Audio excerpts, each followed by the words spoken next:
Hey guys, it's Epic here, and with the Guardian Breach Takedown coming out on June 4th, I wanted to make one of my older style quick tip videos to give you guys 5 tips that you might need to know heading into the takedown on June the 4th. I'm going to be very brief here, not waste no time, and give you guys 5 tips that you should be taking into the takedown with you and your friends should you choose to take them with you. So tip number 1, we know that the Guardian takedown will be focused around, hence the name, Guardians, and most Guardian enemies are melee focused. So my tip for you guys is to practice attacking from a distance or being able to dodge attacks quickly. If you want to be able to dodge attacks quickly, then I do recommend the Snowdrift relic, and if you want to attack from a distance, then take something like perhaps a Chaosium for its explosive damage and splash damage as a whole. And if you want to attack from a distance, you could take an item like the Brainstormer or the Redistributor, since most Guardians are weak to shock damage. And speaking of shock damage, tip number 2 is most Guardians are weak to the shock element. Because of this, of course, it goes without saying that you can get many shock weapons that can help you take them down very easily. The Shock Monarch is going to be one of the best for this, but you can also grab various shield anointments to help as well, such as the anointment that returns 250% of health damage as shock damage to your attacker. This will be really handy for taking down any of them Guardians who want to stand in your way. And now for tip number 3, Guardians mostly deal melee damage, and very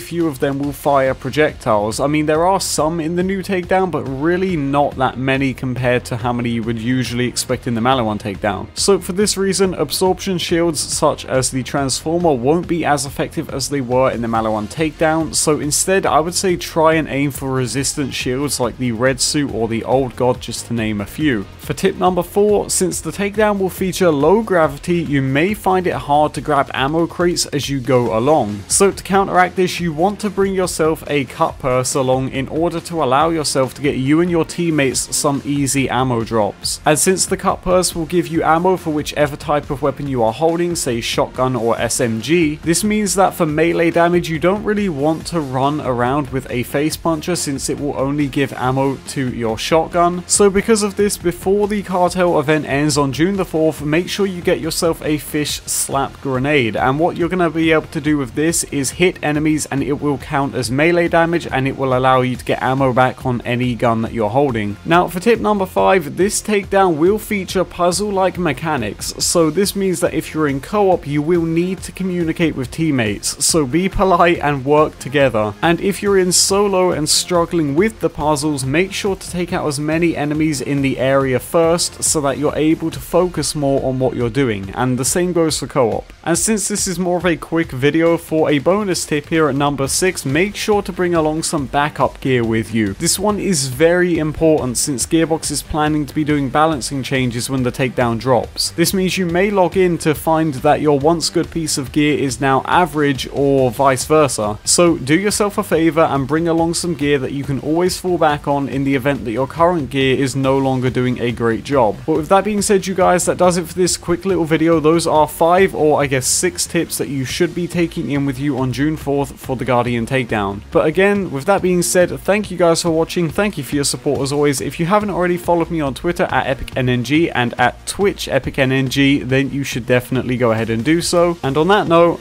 have a nice day.